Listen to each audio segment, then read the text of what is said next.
tell me your name and what we have here, what we're looking at. I'm Bruce Sedelmeyer. This is Roberta Sedelmeyer, my wife. Great to meet you both. This is a 1951 MGTD. Okay. That's basically all original. I mean, the interior was replaced. It had a frame-off restoration in 1999 and 2000. Okay. And then the guy, Jack Thomas, passed away in 2007, and they'd only put a couple of thousand miles on it by then. Okay. And so it sat in the garage. It had some engine problems when I was able to buy it, but it did run. We're just at the right place at the right time. Right. Got an amazing deal on it, just amazing. Excellent. But I mean, and this is the original paint job from. Is that right? 2000. So it's a 22-year-old paint job, let's say. And it was a complete frame-off restoration. If I've got a lift at home in my shop, and so it's real easy to keep things clean. And you know, you pick it up, you can kind of wipe the little drips of oil. And right. Wonderful. So, well, let's talk about this car in particular. What you can tell me about it. Maybe we'll start at the front at the engine. Okay. And you can tell me. Well, it's the original XPAG 1250cc engine. It's got, well, I don't know what this one has, but when they came from the factory, they had a whopping 54 horsepower and top speed of 74 miles an hour. All right. It's, I don't know if it'll go that fast now. I've had it to 65, and that's, you know, for drum brakes all the way around, that's about as fast as I want to drive. Right, sure. So what were some of the things MG was doing in this time to make them an exciting car to buy and own? Well, you know, they had the TC, which had the 19-inch wheels, bicycle type tires. Right. And it had the same engine as this, a different transmission, not quite as good shifting. But because they were all wire wheels and spokes, they were not necessarily that great for road course racing, and that's what MG was always known for. Sure. You know, back then, this was kind of a racy car, even with 54 horsepower. Made for top-down driving, obviously. Yes. And so it's got a 4-speed transmission. Okay. Non-synchro first gear. Okay. All the 2, 3, and 4 are all synchro. So you've got to come to a complete stop to get it in. It's like trying to shift into reverse while you're moving. It's not a good idea. Right, right. But now these running lights, it looks like, were these original? These lights no, these were an front? accessory. Okay. And that's the little badge bar. These are Lucas lights, though. They're English lights. Okay, very good. And I named them Jack after the owner, Jack Thomas. Sure. Tell me the story on how the ownership started with Jack on this car. Well, this is a 1951, as I said, and Jack bought it from Claude Nolan Cadillac back on Main Street back in 1955. And this is in Jacksonville. In Jacksonville, and he purchased it for $680, and that was their only car. They were newlyweds.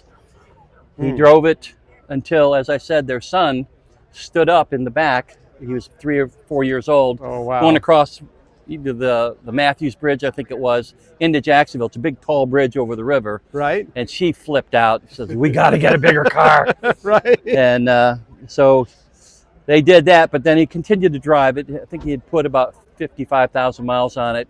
And eventually the wood had started to go bad. He was going to do a frame-off restoration. Yeah. And it just sat and sat while his business really grew. He became very successful. I see, yeah. And so then he took it to Al Van Slake in Tampa. And they did the frame off on it. Okay. And I have all the receipts for this car. Back in 2000, he paid $40,000 are the receipts that I have. I'm sure there was more than that. And the car's not worth anything near that. I mean, even today. It was a restoration of love. These MGs are. They are a work and a passion of love. You're not going to make money on them, that's for sure. Right. Wood in it? Yes. Now, this right here, this right there, this is all wood. Oh, it is. I never knew that. The entire tub, this is wood. Oh, you're kidding me. This is wood. Yeah. There's a wood frame inside the door. They take and they would bend it over. Yeah. Beat it in with little wire brads. There's probably 100 in each door. I'll be damned. Wow. Never knew that. So never mind the wooden dash. That's the one that's obvious. There's wood all over the place hiding in this car. It's not something you really want to get hit in, that's for sure. Yeah, They had the twin SUs. These are the inch and an eighth, or inch and a quarter, I'm sorry, inch and a quarter. The side the draft H2 carburetors. Yeah. SUs. And they were, kept those until 53. They came out with the inch and a halves, the Okay. H4s. But, you know, Wow. it's a in small beautiful little engine. condition. It runs like a clock too. No I mean, kidding. it really runs well. Hmm. Starts up Yeah. right away. It's very dependable, believe it or not. Even though it's got Lucas wiring and electronics in it, it Just has a defying point the odds? ignition.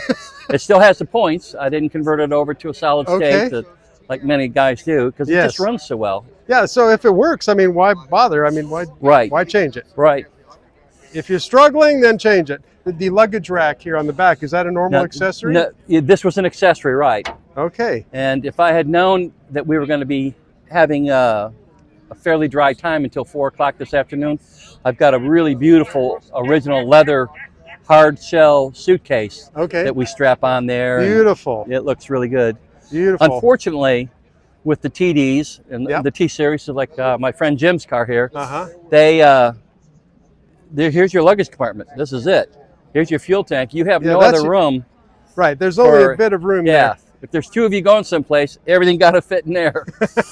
And that's if you have the top up. If the top's down, it fits down inside there, and Right. it's Exactly. So Very this tight luggage rack quarters. must have been a pretty good idea as an accessory. yeah. And they had different styles. They have one that came across the tire, but then it makes it really difficult to get the spare tire out. Right. And there was another one that mounted down, and it could be adjusted to varying things. So this just flips down, Yeah. but Very- it's very very rugged. straightforward. And just as a little side note, Yeah. the guy who owned the car, Jack, Yeah. had this re-chromed. Okay. And back in 99, 2000, it cost him $500 to re-chrome it. Oh, So- wow. He spent some money on it. Yeah. on it. Again, this is a car, a labor of love or an ownership of love for a Yes, car it is. like this. It is. Well, that's It's great. fun to drive. It Excellent. Really Well, is. Bruce, thanks for showing us around. Well, thanks for taking a picture of my car. I'd Yes, love sir. to share it with people. Okay, very good.